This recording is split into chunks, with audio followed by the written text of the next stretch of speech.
The reason we cook plants is to reduce toxins. We ferment them. We process the hell out of them. We have compounds in plants that we ingest, and they actually support us in our health and improves virtually all longevity markers in the body. So there's studies today that are reversing Parkinson's, Alzheimer's, dementia. We induce this high active compound naturally in plants, and it binds to pathways in our body, and our bodies start freaking healing.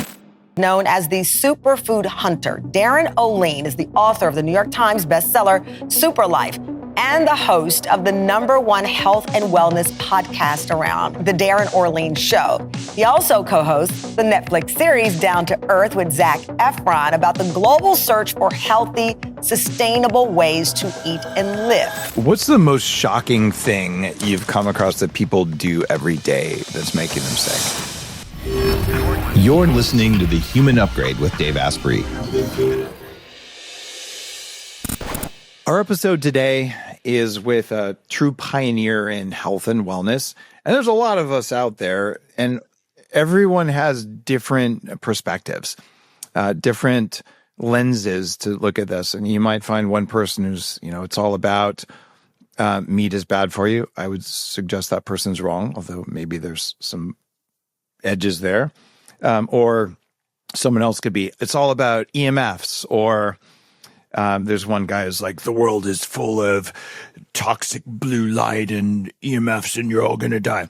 And the bottom line is everything is good and bad for you to some degree, depending on what you want to do. So our job is to figure out what are the most distributed things that are having the most negative effect and what we can do to change those, either to make ourselves more resilient or, more importantly, to fix whatever the root cause is so that it stops happening so we don't have to be resilient anymore. And our guest today is Darin Olien, or if you were to spell it, Olien, is an environmental activist and a best-selling author looking at hidden things that affect your health. If you saw the Netflix show Down to Earth with Zac Efron, Darin's traveled the earth looking at how do we fix the environment so that we can fix ourselves.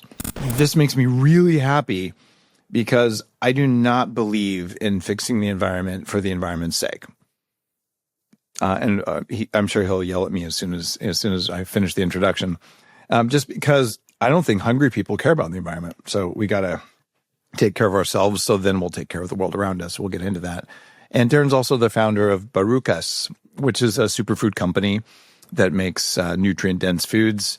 And he's into biohacking and adaptogens and metabolic flexibility and all the good stuff. So we're going to do this combination of environmental stuff and mitochondrial stuff in this episode. I'm actually really looking forward to it. Darin, welcome to the show. Thanks, Dave. It's been a long time, and we're finally at least connecting in this way. I look forward to it. I do too. You're in Malibu, right? Yeah. I thought you cared about toxins. Luckily, I'm far enough away from some of that stuff, and I'm I found a piece of land with 50 acres surrounded by the national park, and so it's usually me, oak trees, and a couple dogs. So okay, yeah. I like that. That's actually super cool. Yeah. And you're not worried about all the plastics and metals from the fires? Of course, if you're closer to it. And I'm certainly not surfing at the moment. And it's largely is underreported too, because if they did, they would have to basically take up the entire beach of all the water runoffs and stuff. So it's a big problem for sure. And and I'm sitting on the property that I lost in 2018 to a fire, the Woolsey fire, and it was started by a derelict power pole from Edison, and that started 96,000 acres. So we have to be careful when we say wildfires, because even and then, yeah, they take off, but largely so much of it starts with us. It starts with stupid things that we're doing that create a lot of issues, which also, speaking to the environmental piece, I think there's probably a lot more that you and I will agree on, because I also am very clear that the climate change stuff has been co-opted and taken the narrative and spun it, in the sense that, it really comes down to, and also what I wrote about, fatal conveniences, how we're being affected. It's the same thing. So as within, so without, as above, so below. So if we are being polluted by a deodorant or a shampoo or a fragrance or petroleum clothes, largely the creation of those things are wildly polluting to the environment. So it really comes down to, if you're dumping toxic things into a river, you all can realize that that's not a good thing to do. So a lot of this stuff comes down to just poor choices that we're making from an individual perspective, and some of it we don't know or we didn't know about. And then from a wide lens of industry, which is largely polluting as well. So for me, the climate change comes down to we're polluting. We're causing dangerous things in our environment, and that is just, look at Chevron in Ecuador that didn't even try. They realized they were dumping. They didn't even try to not pollute the rivers in Ecuador, and they just polluted people down the way. And of course, what did they come up with first time in their history? Cancers. So we can make the argument that, yeah, it's a big global thing, but it really comes down to small things that people are doing and corporations are doing. But yeah, there's a lot we can do, and it takes obviously waking up to it first in order for us to change any of it. What's the most shocking thing you've come across that people do every day that's making them sick? And there's so many. I spent 2.5 years and I didn't even use AI. I used 15 real researchers studying my book. And one of the first things that just, I don't know if it's the most toxic, but it pissed me off. It was PFAS laden on dental floss. Oh, yeah. So it's like, okay, the easy slip in between the teeth, they just laden it with PFAS. And now we know that PFAS is very, very destructive, and it's a compound that does not even come close to being natural, because it's got a hydrophilic and a hydrophobic end to it. And so it's very difficult to clean up. Largely, you can't really. We don't know how. So it bioaccumulates in the environment, bioaccumulates in us. And now half of us are being exposed to PFAS just from our tap water because of the proliferation, because of 3M using it and not doing safety studies, or at least doing safety studies and then realizing they got caught finally since the 50s. So, when you start, initially people think of it as Teflon on pans, which is largely still a really big problem. And a lot of eco-washing, that the PFAS is still on the pans. 98% of them still have PFAS. So people are cooking with this stuff. So yeah, that pissed me off, Dave, when you're like, it's dental floss. You're putting it in your mouth. Like, get that out of your mouth. So Darin's number one recommendation is to stop flossing to live a long time. Thanks, Darin. I'm not sure. Yeah. No. Floss. I'm just kidding. Just don't use plastics and PFAS to do it. One of my love languages is putting words in other people's mouths they didn't say. So, no, I use 100% silk dental floss. It's not that hard to do. It might break every now and then, but it works better. And I know that I'm moving the needle in the wrong direction. Yeah, and again, there's lists of these things, and The ones that people can easily change is tap water. It's a great convenience that we can turn on tap water and have running water, because 2 billion people on the planet don't have that. But it's full. So how dangerous is tap water really? Well, like I said, probably at the top of the list, one of the most dangerous forever chemicals, bioaccumulators linked to cancer and kidney disease and metabolic conditions and endocrine disruption, is PFAS. So if you don't filter your water, your chances are that number one contributor is going in your body. Plus, we have pharmaceutical drugs, we have pesticides and herbicides. The thing is, the municipalities are great at making sure we don't die acutely of typhoid and dysentery, but they're not sophisticated. Just like the scam of recycling, there's no sophistication to be able to break apart any of those things or to filter any of those things. They don't have that. So we're getting water on demand, but we don't have clean water. But an easy fix to that for people that are freaking out right now is that you can get a reverse osmosis filter and get rid of most of it. And it drops the parts per million down to almost nothing. So, and there's no safe limit. The EPA, even though they do put a safe limit on PFAS, it just doesn't exist. So that's a danger. I just saw a documentary in New York that it's called "How to Poison a Planet," and that was with all the attorneys that have been fighting 3M for the better part of 3 decades, and it was all the dark water guys. So the Mark Ruffalo film that they did the film on the dark water and the PFAS and the chemicals, and this documentary really brings it out because 3M ultimately settled with a huge number, but the attorneys were actually pissed because they found 50 years of smoking guns. So that's a big one. PFAS exposure is very dangerous. It's not like a heavy metal where you and I know how to chelate that out of the body. You can do that. It can build up in the environment, but also different chelation protocols and chlorellas and green stuff and zeolites and stuff can get rid of that. But we don't currently know how to get rid of PFAS, and so that's the big one in the water from my perspective.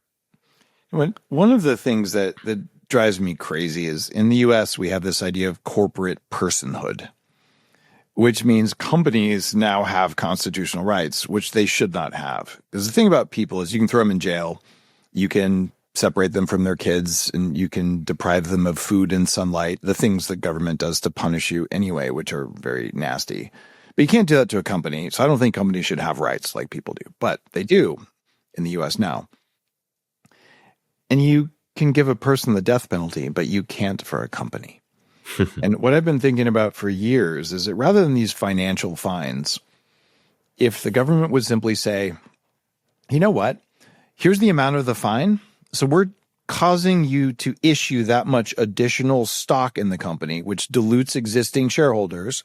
And that new stock is the highest preference stock that has more rights than existing shareholders. And it goes to the people who would have received the financial damages. So what happens every time a company screws up, it loses ownership of itself into the hands of the people it harmed. This would solve the problem. I've never seen any country do that. But if you're, I don't know, Supreme Court justice or some law scholar listening, dude, do that. What do you think? Would that fix the problem? Yeah, well, it put the bottom line is it would put the pressure, the economic pressure on, because if you can't get the profits, then you're going to lose the share, and it's not going to work. But at the same time, you have this game that's played even before that, and that is we perceive that there's regulatory bodies that are governing these things. But largely they leave it in the hands of them to go follow our rules, and we'll just take your word for it. And therefore it's Wild West. So they do whatever they want. And if they don't reveal those tests that are causing damage, they claim plausible deniability. So then we didn't know about it. So therefore, how can you prove that our product is dangerous? So it's a game, and the FDA, the EPA, the NIH, the FCC, the FTC, all of these people or governing bodies or regulatory bodies, it's a joke that they call them regulatory bodies because they're not regulating anything.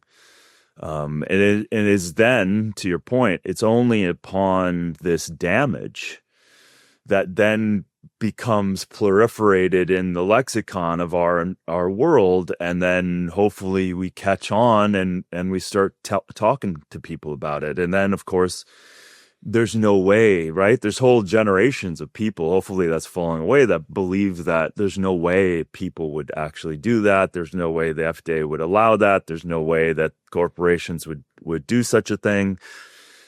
And the truth is, I'm sorry to say, but our history proves otherwise. And so when you have these very, very big companies doing these things over a long period of time, the god of their power is this profit.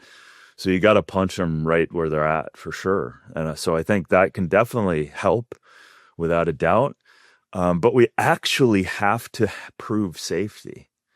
We actually have to do the thing that every mom, every consumer walking down an aisle is assuming that on some level what I'm buying is not going to directly harm me. And the challenge with all this, Dave, is that acutely, our bodies are so resilient. Like, it's amazing. So acutely, if I'm dental flossing or if I'm drinking tap water, I'm fine. I've been fine. But you don't know how great you can be, and you don't know how good you can feel if you're used to feeling a certain way. And especially when the wheels start falling off, then you just, you don't even know where to start at that point, because it's death by 1,000 cuts. It's just this hit from, yes, even with your opening, when you're talking about all these things, there's people that are standing in the electromagnetic field space and really shouting. There's people from, clothing to personal care to ultra processed food. The truth is, all of it is this quagmire of destructive behaviors, and all of this is affecting us. And you can do all you want, and we're still being affected by our air, water, food. And so this is where I'm going. We have to educate through it. We have to wake people up enough to create this new earth that we know is possible. And unfortunately, there's a lot of people that don't even want to listen to stuff like this. They don't want to know it. And that's okay. They don't have, like you said, like in the beginning, there's a bunch of people that are in the hierarchy of needs. They're just trying to find their next meal. And I get that. So us and everyone else who has the ability to tune in to something like this, you're doing pretty freaking good. So let's do something about it. Let's vote with our dollars without a doubt. Let's avoid toxins. Let's not give our attention to all of this stuff, and let's demand these changes, because we do have to clean our own environment. Starts there, number one, because a clean mind, clean body, clean spirit. I now have the space to be a steward, to do more of this, to tell my community, to tell our communities, to go, listen, we're not just saying this just to waste our time and for clickbait. We're actually saying this because, God damn it, we need to do something different, because when that baby's born today in our Western world, it's got 200 plus chemicals in the umbilical cord, back when they thought there's a barrier, just like a blood-brain barrier. Nothing's going to penetrate, just like the digestive barrier. Nothing. All the doctors would always say that shit. That's not true, right? So all of these barriers we thought were impenetrable are very penetrable, and we're affecting unborn children and existing children and dogs and pets and ourselves. And so we have to say, hey, man, Listen, and I'll just say this too. I have friends in big industry that have created alternatives to PFAS today and have scaled it. And I don't know the companies because they haven't told me it's okay to say it, but the biggest companies are now infusing and testing those things to then have it in their packaging, to have it in there. So there's hope.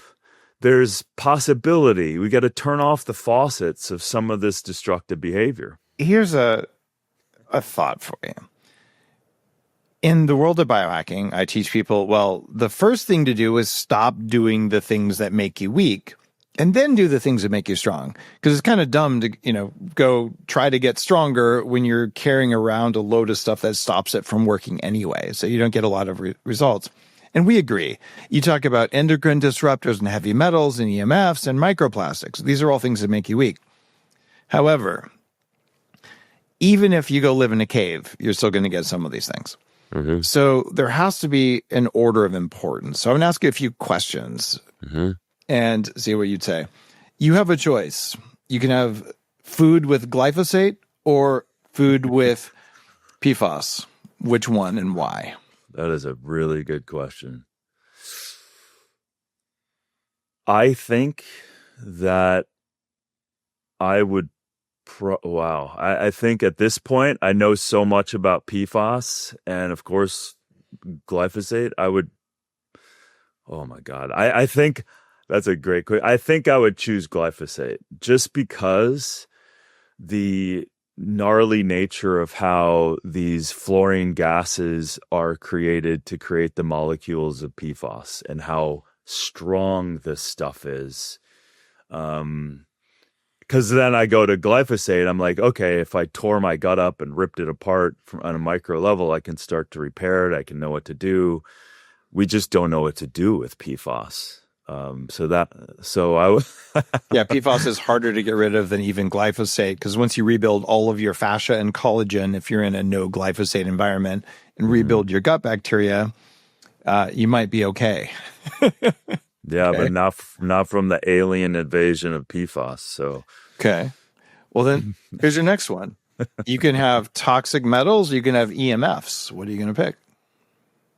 Toxic metals, because I know I would know what to do and how to get rid of that too. EMFs are invisible, persistent, and everywhere. So if I could create a world where we're not getting electrosensitively harmed, and the thing with the EMFs is it's so pervasive.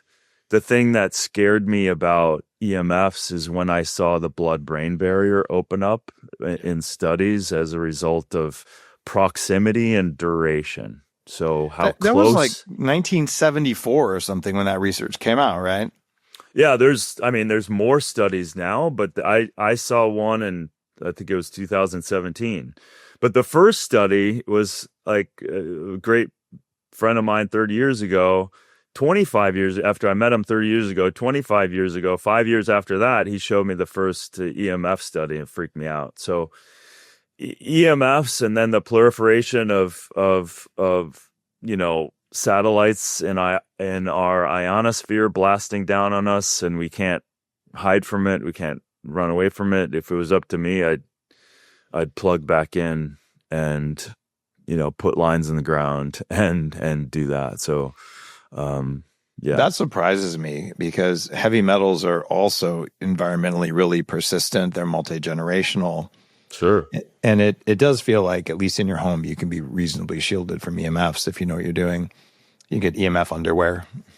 Yeah. I mean, but again, I think it depends on how you ask that. For in my home, I'm infinitely, but from a global perspective, EMFs are very, very tricky. And these are great questions, but impossible because I would not consume any of it. So of course, neither you nor I. Although frankly, I would probably consume some EMFs because there's a lot of value to having mobile data, like mobile networking. Yeah. Well, I still use my phone. I just don't have it on in my pocket next to my balls, right? It's like same here. It's just common. It's just listen, we got to flip the switch of common sense with some of this stuff.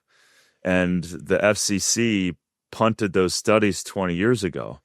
The EPA actually was doing the research in the 90s and found that the EMFs were very, very dangerous.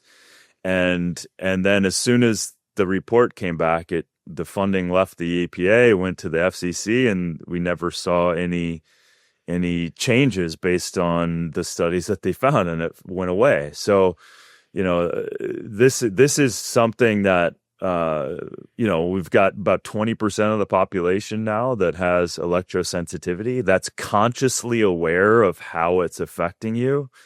And I think it's only going to grow. Keep in mind, Dave, that 1G, 2G, 3G, 4G, 5G are all still here. We're just adding to the electric smog. It just keeps growing and growing and growing. It's almost like relying on the government to care about your health would be a really stupid move, wouldn't it? It's a stupid move. Like, again, when you look at the government does not have your back. Like it has failed several times over. Every chapter of my book, from clothing to fragrances to food, to EMFs, all of it had some point in there where the government should have regulated it and wasn't. So I'm glad you said clothing, because your next devil's bargain, you can have microplastics or you can have synthetic endocrine disrupting fragrances. Which one are you going to take? I think because the fragrances took my dad down in the 90s, I would probably go with the clothing for sure. So the microplastics, you'd rather have microplastics versus fragrances? Yeah, I think so. This is gonna suck because it's gonna be edited, and I'm gonna say I want microplastics in my balls. That's a great clip. That's my ringtone for you. It's every time my phone rings, it's gonna say, "I want microplastics in my balls." It's perfect. I've done the research, and my balls are happy. So, yeah, the thing around fragrances is because we have one of the most sensitive and understood organs in all our olfactory system, right? So back in the day when we were food selecting, when we weren't manipulating food, all mammals select their food by smelling it first, because you know that the ripening was correct. You knew that your body, in that bio individualization in that moment, your body knew what to do. And it was a great book 25 years ago called Gene Fit, and they dove into this subject. And we're the only ones that were manipulated by all of our other senses. But our olfactory is super and it's a gateway to the brain. Yeah. So that one, and the fragrances and the undisclosed fragrance world that will not reveal the sometimes hundreds of carcinogenic compounds that goes into their proprietary blends. If you see a fragrance and it's not telling you what it is, you want to run the other way. I don't use any synthetic fragrances, and I usually get an Uber Black, even though it's more expensive, because they're less likely to have 14 little pine trees in them. I know. And you know what, Dave? Can we have a campaign for Uber, and can we campaign them to not have that? Because I've turned down tons of Uber because of that. I can't even sit in there. I always feel bad about this. I know how crappy it is to be an Uber driver. Uber does not over time take care of their drivers, and these guys are working really hard, and they don't know any better, but they're sitting in there destroying their health and their children's health with these. Sometimes you'll see 10 of these little fragrance things, and the car smells like basically one of those chemical outhouses, and I don't want to sit in there for a half hour because I protect my health, and I don't want the person to be exposed. I don't want to give them bad ratings, as it takes away their livelihood. So sometimes I'll leave a little comment, but I don't even think they see it. And if they do see it, they probably give me a bad rating. So I don't know what to do about it. But if you're driving an Uber or you're hearing this in an Uber, what I do is I say, to the driver just as politely as I can and say, hey, I get a migraine from the fragrance stuff. Would you be okay just putting it in the glove box so that, as we're driving, I don't have to smell it as much? Right. And if you do it with kindness, I've never gotten a bad rating. I have a high rating as a passenger because I'm like to think I'm nice. And I don't get bad ratings unless they're, drunk or blind or something. So maybe that's the path, but like Uber, if you're listening, how about a requirement? If the car smells like poop, maybe they should wash it. They shouldn't hide it with something that is a direct assault on my endocrine system. What do you think? Exactly. I agree. And it also reminds me of a very good friend, Sheila Moravati. So you know what she does? She has this nonprofit called Habits of Waste, and she's a juggernaut. And what she did with Uber Eats, and this is an example, right? So Uber Eats, when you buy food, they automatically throw plastic cutlery in your prepared meal. She got them to put a toggle. She put so much pressure on them and put a toggle on that. So only if you toggle, I want that, then it will give it. And she saved millions of pounds of unused, unnecessary plastic crap in our environment just by a button. Right? So what if you could put hit a button next to the Uber driver and say, no chemicals. Dude, like just one button. I'd pay $3 more per ride for Guaranteed. a scent-free car. Uber, There are tens of millions of chemically sensitive people. I used to be chemically sensitive when I had toxic mold and chronic fatigue syndrome. I'm generally pretty tolerant now, but I still hate it. Yeah. So it's an assault on your system. Like you can feel it now because you're also more sensitive. So yeah, I feel abused when I smell that stuff. It's just very toxic. From a legal perspective, it's not okay for me to spray people around me with pepper spray. Okay, because people feel short-term pain. They shouldn't be allowed to spray us or expose us to these endocrine disruptors just because the pain happens over time instead of up front. I almost wonder if there's some kind of class action lawsuit against Axe body spray or somebody like that. What do you think? Are you working on that? Should be. I mean, these fragrances should be regulated, and they're not. And they have this loophole of proprietary blends. And this is, again, something that's not regulated in an assault on the very fact. Think about this. When we say these flippant words like endocrine disruption, but what does that really mean? The whole idea of the human race is to move the race forward.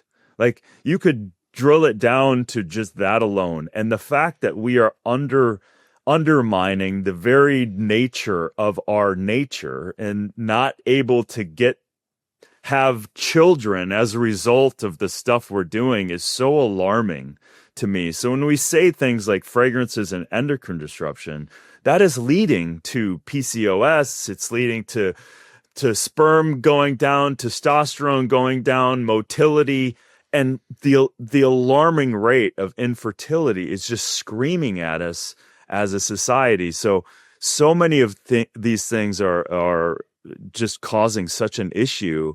And, we can poke fun at this fragrance thing, but we're not laughing about it. It is the dangerous game that we're playing. And I actually am going to call Sheila today and say, since you did this with Uber Eats, is there a way that we can change? I'm going to call her. I swear to God. My whole body relaxed when you said that. Like that's a signal to me that that's probably a good move.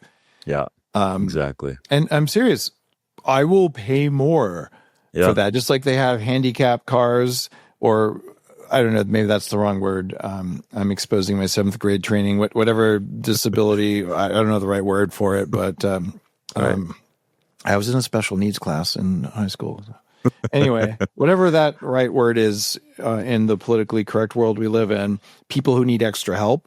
Yeah. I think fragrance should be one of those because I need extra help with fragrances. So I need extra help with clean air, Dave, just like you. There you go. It's kind of funny. When I'm at home, I, like you, I do everything as best I can. And it turns out taking care of water is pretty easy. Have a reverse osmosis unit. You might get some microplastics from that. What do you think? Is there a microplastic problem with reverse osmosis? If there is, it's not that much. Okay. The filters are pretty sophisticated, and we are finding that the other side of it is distillation, right? So distillation is that obviously it evaporates and recondenses, and it's all about the total dissolved solids that are in it. So you can easily get a little meter, and you can put it in there, and if you test that and it's between 0 and 20, the chances are you have next to nothing. True distillation is between 0 and 15 or so parts per million. So you can test it. And also it's good just to have one of those around, because you should be changing your filters every 6 months. Right. Kind of thing. But easy solution to change, and then use glass, a bottle. And then boom, you're not exposed. And it's such a huge lift, right? It's such a huge lift, that change. The other thing that I'd love to chat about for listeners, it's not just the water you drink. A whole house charcoal and ceramic filter is not very expensive at all. And it takes out most stuff for the water that you cook with, or the water that you put on your skin and you breathe. So my ideal setup, you have a whole house filter, and then that helps you when you're taking showers and all that kind of stuff. And then you have reverse osmosis for drinking. So that's easy, because those are one-time changes. You change a filter every now and then, but that's good. And then air filters, you turn the damn thing on, buy it, and leave it on forever. You got your water and your air done. Now all you have to do is deal with light, which you can affect easily. And then you have food. And food's the hard one, right? Yeah. I mean, I think those are massive changes you can make in your indoor air quality and indoor life quality, because 93% of our lives are spent indoors, and our living areas and all the off-gassing of the furnitures and the flame retardant bedding for your dogs or whatever the hell you got in there, we need to filter that air, and also open the windows when it's appropriate based on your environment. So these are great. Yeah, the overall home. I mean, if I count, I actually have 2 RO systems connected, plus my whole house filter, plus a vortexer. And it's like, that's obviously overkill, but these are easy fixes in that indoor world. And plus then how are you cleaning your home is a incredible way to either infect yourself more with stuff or to minimize. And I'll leave people with this, a third organic white vinegar, reverse osmosis water, add your favorite essential oil, and you got the best cleaner in your overall house, and you actually uplift and support your parasympathetic response, and it's fantastic. So there's a lot of, Dave, you've done this all your career, but these things just have to be aware. You have to have an awareness first, and then you can take an action. And sometimes the action's already out there because people like us have done the work for you. We've created options so that you can just go, oh, okay, I'm just going to switch over here. And once you switch, the habit is formed, and now you don't have to worry about it. See, like, I'm probably like you. I superfood hunted around the world for 20 years. I've integrated things. I've used the best plants in the world. I've created a healthy world, but that was, from the 90s when I was in school. I've been operating habits and implementing habits every day. So habits are our wealth out of this stuff. But if no action is taken with information, that's where things go sideways. So people shouldn't be overwhelmed by your daily routines or my daily routines. They should just go, okay, I should start with that damn dental floss and my water. Just, yeah. And food, obviously. I think make better daily routines. Don't make perfect daily routines. It just improvements in the right direction. That's all it takes. And you just keep doing that. It doesn't take more work once you know the right thing to do. And that's a big part of what you write about in your books and your work in the world and mine too. Like you're going to eat something, put the better choice in your mouth, but not the perfect choice. You don't have to. You said something though that kind of triggered me. Okay, not really. Awesome. I just wrote a book about how to not be triggered, but something I noticed. Yeah. You said add your favorite essential oil. Lavender is a potent endocrine disruptor that causes man boobs within 6 weeks of using it and should not be used on children. Okay. So where's that study? Oh, it's easy to find. Just ask your favorite AI or search engine. Just Google lavender man boobs. Lavender man boobs. Okay, that's the first time hearing about it. But for me, I use lemon, I use rose oil, and lavender when done correctly. The essence of lavender from the lavender flower has been used as the utility knife of all essential oils for nearly 100 years. No doubt about it. Medically, lavender is useful. Smearing it all over your kids on a regular basis might not be what you want to do. Yeah. In fact, depends on the quality, obviously. It's from a website called Estrogen Free, but I'm trying to figure out which of those it is. And it's not that you shouldn't have any estrogen, but they've got a bunch of research on the site about phytoestrogens or plant estrogens and what they do. So I get concerned about smearing lavender oil on kids every single day. Using it for a brief period of time, I'm all over that. So when you're like, use your favorite essential oil, I'm like, let's go for frankincense and myrrh because those don't seem to have the downsides that lavender can have. Maybe, but also, that back in the day, that study saying that tofu also had that phytoestrogen, that's a completely different pathway. And they jumped to that's going to give you estrogen dominance and man boobs and all of that stuff, which was absolutely not true. Right. So when I hear phytoestrogens and I don't understand the pathway, that's where I listen, if it's true, it's true. But if it's not, then all of these things just they're not biochemically looked at correctly, and then these flippant sound bites. And so, listen, I've eaten. I don't go out of my way to eat tempeh and tofu all the time, but I've eaten a ton of it, and how are your kidneys? I always look at oxalate in that. I'm like, oh, yeah. It's one of those foods. It's better than starving to death. Oh, come on. No. I wouldn't touch it. Tempeh and tofu are infinitely nutrient dense, and oxalates largely upon preparation of almost any food. Your oxalate level goes down, or if not, goes away completely. So obviously, if you're eating beans with oxalates and phytic acids, the only reason you're doing that is because you're eating them, haven't prepared them. You're eating raw, and you're going to die from other things. So, I feel like you're eating those beans because you couldn't find any animals because you're a bad hunter, or am I just missing out on that? I'm just messing with you. But I did find the study I was looking at. It was presented at the Endocrine Society's 100th annual meeting in 2018 that showed that lavender and tea tree oil had the most endocrine disruption, and that there was a link between abnormal breast growth in young boys. So that's quite a big jump. I'd love to look at it.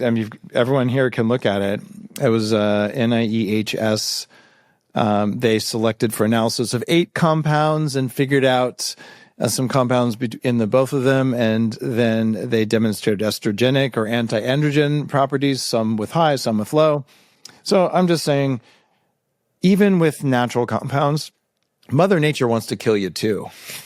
Well, yeah. I mean, listen. Just be cautious. The dose is a poison for sure. I mean, it depends on the dose. I mean, listen.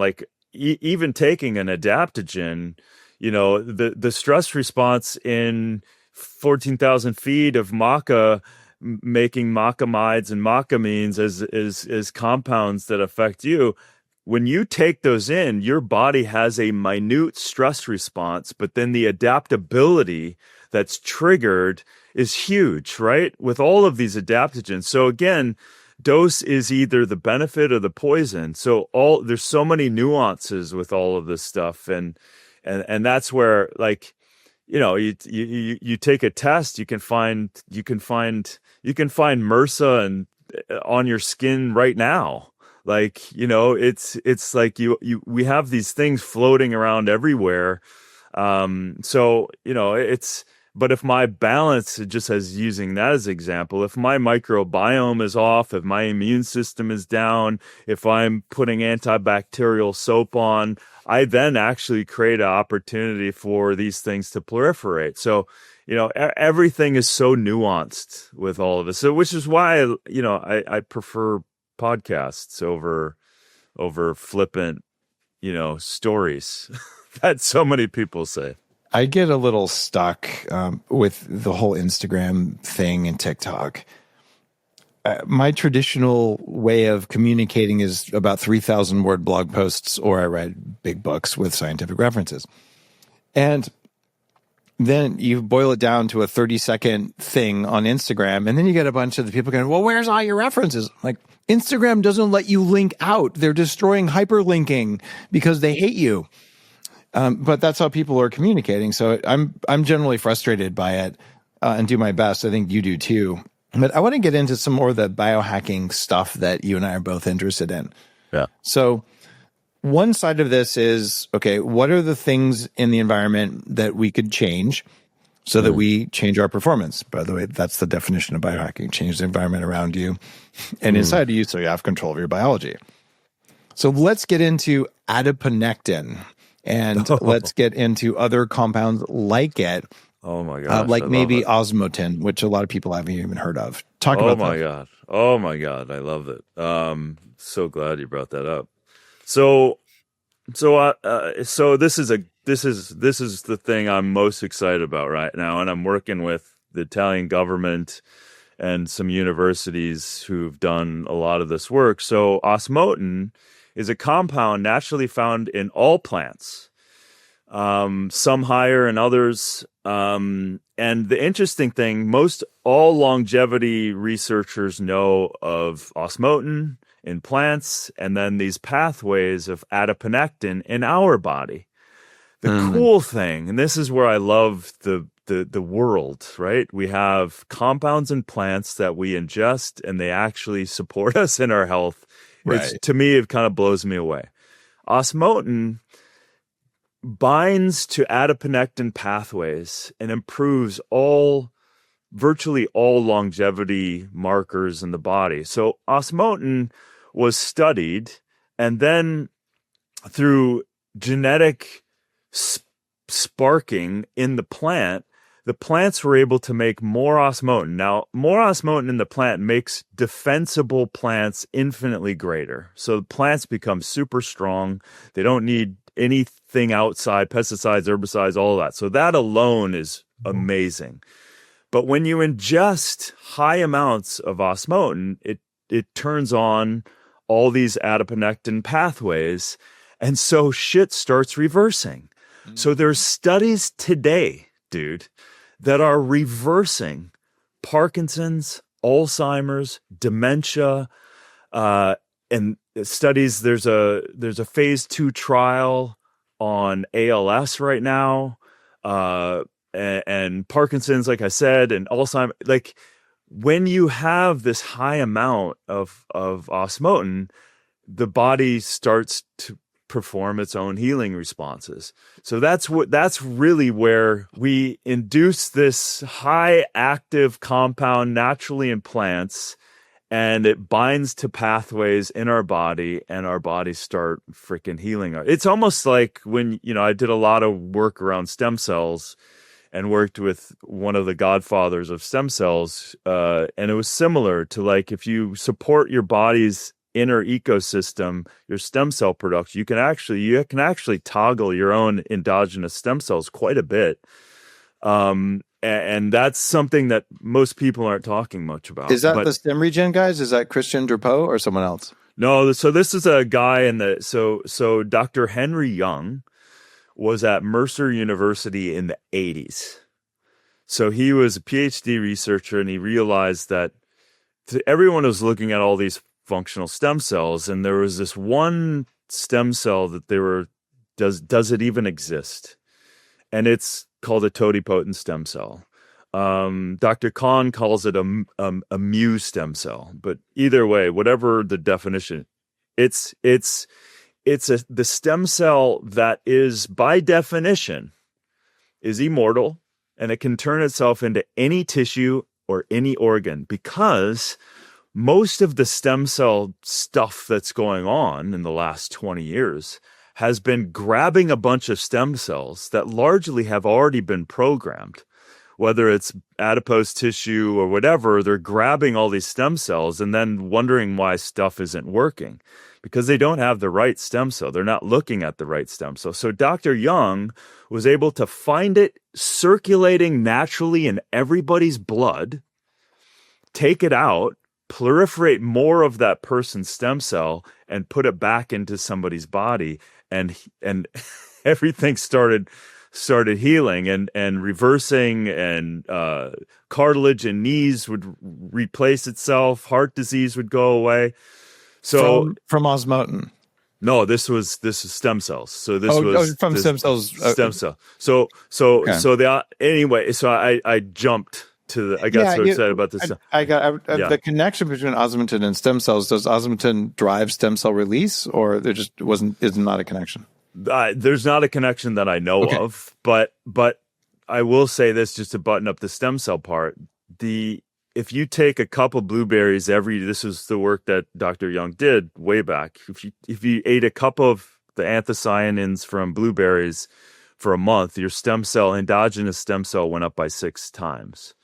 And then by taking blue-green algae, and the totipotent stem cells is created in the connective tissue. So then taking blue-green algae from that 30 days of blueberries would circulate this, would allow the stem cells to come out of the connective tissue and start circulating. Then the body would choose the hierarchy of its need. So if you had acute injury, it would go there. If you have a chronic issue, it would go there, depending on your own body's needs. So, and then you have other things that stress is not good for stem cells. High amounts of caffeine is absolutely not good for stem cells. Yep.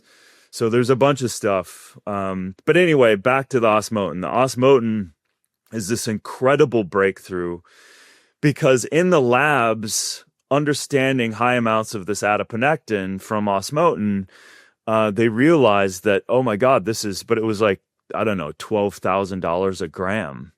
But when they were able 20 years ago start to inducing it into plants, then I have some today. All they have to do then is allow those plants to continue to grow with high amounts. You let it grow, you dry the plant, you pulverize it, and you take that in. Now, the chief science officer of this company, he had 4th stage Parkinson's. He called me in 2019. He put his hand up to the camera, and this guy, a PhD, Dr. William Bitney, he was a medical doctor, worked at MIT, Stanford, you name it, a huge CV. And he had to retire because he had violent Parkinson's. He will say, as a medical doctor, he will never say, I don't have Parkinson's, but he says, I exhibit no symptoms of Parkinson's. Why do people do that? Like I had a cold, now my cold is gone, but no, I still have a cold. I just have no symptoms of a cold. Is this a symptom of mental deficiency because of some brain damage or what? It's the scientist in some people. That's not a scientist. That is a guy who learned that if he ever says anything to be true, that he might not get a grant. Like, that's cowardly behavior. Well, maybe, but you cured Parkinson's, own it. Yeah, maybe, but he's a. But that, I mean, you're not supporting my argument here. No, I understand. I just know him, and he's such a sweet guy. But I know. He's such a, again, he's conservative because these guys are scientists and they're going down the path, because the last thing we want to do is like come out with something and not be supported in some wicked science. So that's kind of where he comes from. But this is this is between some of the advances with NAD that are happening that haven't been published yet, and some advances in the Osmotin. These things are some of the most, and I've seen a lot of freaking plants, and I've seen a lot of compounds, and I've been to a lot of facilities around the world. These couple things are some of the most exciting things I've seen in a long time. And one of the things that's a bummer is that no plants have that much osmotin in them. Right. The ones that have the most are all in the nightshade family. Yep. Which means they're the highest in lectins. And then the next highest ones are in the most aggressive of the bean family, like fava beans, which also have lectins and usually phytic acid and usually oxalates. So it's almost like the plants that have the most plant toxins also have the most osmotin. And then there's a company that makes a supplement for it. But sadly, instead of selling the supplement, it looks like they're trying to make it into a drug, right? So you can't buy it yet? Or is there a way to buy an osmotin supplement that I couldn't find? Yeah, you really can't buy it yet because it's all research-based material. But that's what we're trying to solve, and I'm heavily involved in solving that. And it's just a matter of, and we've isolated how to grow. It's really supply at this point too. Okay, so you're working with the people on that. Okay, yeah, good deal. Yeah. And to your point, like, listen, like, yeah, I mean, it is a wild kingdom of whatever's going on with plants too. Because, but from my perspective, I'm not too concerned with lectin and oxalates. I think you would be concerned if all you're eating are those things. And if you have current kidney damage, I think for the most part, a well-balanced diet with a few of these thrown in there is nothing to worry about. But yeah, it is interesting. And even tobacco has higher amounts of osmotin, which is interesting, right? So, and that's been demonized a little bit in the chemical nature of how they've created that. And I think there's a reason why the Native Americans used tobacco quite a bit, and it was quite powerful. And obviously now I like to see the nicotine support that's coming out that's cleaner and more effective. But I think, dude, I've spent a lifetime looking at plants, and I'm just blown away every day. It's really cool. Does nicotine have osmotin in it? I don't think it does. Does it? Not nicotine. No, not nicotine. Okay. But the tobacco plant. Yeah, plant does. Yeah. So maybe I should start chewing organic tobacco instead of using the nicotine lozenge I'm doing right now. So you're telling me that I should have heavy metals instead of EMFs, and I should start smoking. From what I'm hearing out there, and that's not. Yeah. What's wrong with that, Dave? I mean, come on. No, actually, I grow. I have my little garden out here, and I grow for a couple of reasons. I have 3 tobacco plants. I did that on my regenerative farm. They're great for fighting insects, right? Yeah. And do you use nicotine? I've started to here and there, and I think I largely just didn't even think about it forever, and then I started looking at the research. It was very compelling, and I started grabbing leaves and just start chewing on them myself. And listen, admittedly so, when I was playing college football right before I had a career-ending back injury, I used to put a wad of just straight leaf and play in a game. I don't know what I was thinking, but I had a moment where I did that. Are there any herbal adaptogens or other things that could raise either adiponectin or osmotin? Not that in terms of osmotin is just it's really the compound. So the osmotin levels I haven't seen in adaptogens any extra higher in Rhodiola is the highest I could find, but there's no dosing information on it. What was that? Rhodiola has the most I could find, but yeah. You don't take that much rhodiola. How much osmotin could be in that? I don't know. Right. From my perspective, if you eat a wide variety of plants on a consistent basis, you're going to get kind of, micro doses of osmotin for sure. And in terms of adiponectin, so you're going to turn on that pathway naturally within diversification of foods and diversification of whole plants, so at least just on a natural level, you're keep in mind, everyone, if you're just eating a wide variety of unprocessed whole food, you're going to get a level of osmotin and adiponectin support. So like if you eat a wide variety of unprocessed whole food, you're getting all of the wheat germ that has that has some good benefits, and it also has all of the toxins in whole wheat and relatively high oxalate load. And if you eat a wide variety of whole plants, you eat the rind of the watermelon, the seeds of the cantaloupe. Like, what is whole food? It's nonsense. Like, come on, wide variety of, like, what does that even mean? Do you cook it? It has to be raw. Like the reason we cook plants is to reduce toxins. We ferment them. We process the hell out of them in all of history until the 70s. I don't know. I got to push back. I mean, you're talking generally. We don't do that with all of our plants. We only do that with the ones that we've learned. So, right, you mean like getting rid of brown rice to make it white in every rice-eating country, and getting rid of the brown part of the wheat for everyone who can afford to, except the peasants, right? Yeah, I mean, again, I'm not so sure. I'm with you, but also making a point, right? Yeah, but again, like I think again, all of that stuff is blown out of proportion a bit because, I mean, if I was taking Swiss chard, which I grow and which I eat, if I was juicing that, listen, come on. Like, you hit your kidneys. This is fascinating. If you're juicing that and eating that every day, that might cause you problems. But again, from a wide variety of foods on a general basis, the general healthy person is not going to be affected at all. And it's not, and also it shows to promote beneficial activity in the body as well. So not all these things are poisonous. It's like you can look at everything and start to drill it. But again, I think